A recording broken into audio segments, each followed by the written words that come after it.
नमस्ते भारत।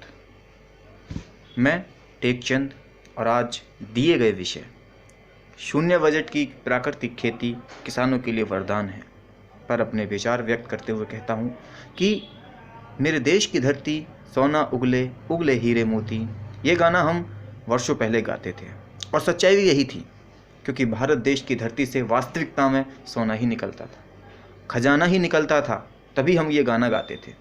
लेकिन आज इस आधुनिकीकरण के दौर में, तकनीकीकरण के दौर में, प्रौद्योगिकीकरण के दौर में हम आज अपनी ज़मीन को सींचने में भी असमर्थ हो रहे हैं। आज हम अपनी ज़मीन की देखभाल करने में भी असमर्थ हो रहे हैं और आज हमारी ज़मीन हीरे मोती सोना चांदी नहीं, आज हमारी ज़मीन अगर दे रही है तो हमें जहर, क्योंकि हम अपनी धरती को खुद ही जहर दे रहे हैं।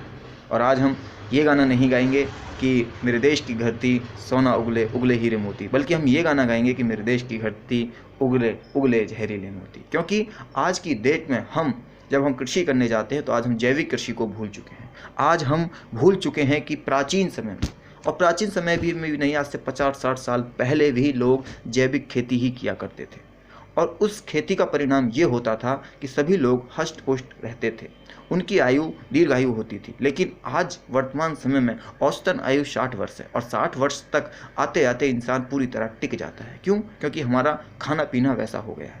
हमारे खाने पीने में प्रतिरोधक क्षमता को बढ़ाने की बजाय कम करने वाले तत्व ज़्यादा पाए जाते हैं और ये सब इसलिए हुआ है कि आज हम आधुनिकीकरण के समाज में रह रहे हैं। हर व्यक्ति आज की डेट में प्रतियोगिता में जी रहा है और उस प्रतियोगिता का कारण यह है कि बाज़ार में ज़्यादा से ज़्यादा मुनाफा कमाने के लिए हम हाइब्रिड खेती का इस्तेमाल करते हैं, जिससे कहीं ना कहीं हमारे ज़मीन की उपजाऊ क्षमता कम होती है।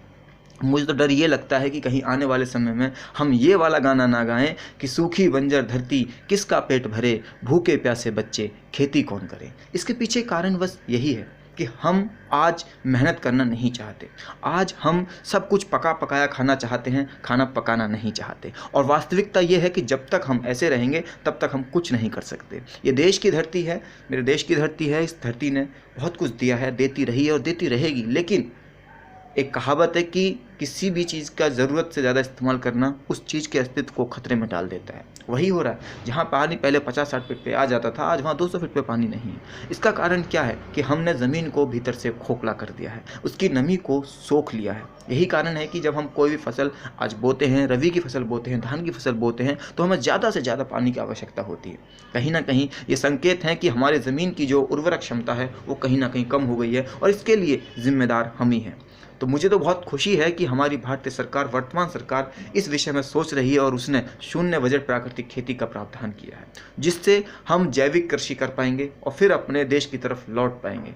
बस थोड़ी सी मेहनत ज़्यादा होती है, लेकिन उसका पौष्टिकता इतनी होती है कि कोई समझ नहीं सकता, कोई समझ नहीं सकता। मैंने सुना है कि हमसे कहा जाता था कि पुराने बड़े बूढ़ों का हाथ हमसे मोड़ा नहीं जाता था। वो क्यों? क्योंकि वो खाना ऐसा खाते थे। और वर्तमान समय में हम जहरीला खाना खा रहे हैं, केमिकल वाला खाना खा रहे हैं, तो केमिकल लोचा हो रहा है। आज इंसान को बर्दाश्त नहीं होता, गुस्सा बहुत जल्दी आ जाता है, क्योंकि हम खाना वैसा खा रहे हैं। प्राचीन कहावत है कि जैसा खाएगा अन्न वैसा होगा मन। इसी कहावत को हम ध्यान में रखते हैं तो हमें ये पता लगता है कि आज हम जहर की खाना खा रहे हैं, तो इसीलिए हमारे मनों में जहर घुलता जा रहा है। इस जहर को ख़त्म करने के लिए हमें लौटना होगा जैविक कृषि की ओर, जो कि शून्य बजट पर होती है, जिसमें किसानों को सिर्फ मुनाफा होता है, कोई खर्चा नहीं होता, बस मेहनत लगती है। और उस मेहनत को यदि हम कर लें तो हमारे देश की सकल घरेलू उत्पाद में जो आज 17% योगदान है वो बढ़कर 71% भी हो सकता है, वो बढ़कर 100% भी हो सकता है। धन्यवाद। जय हिंद, जय भारत।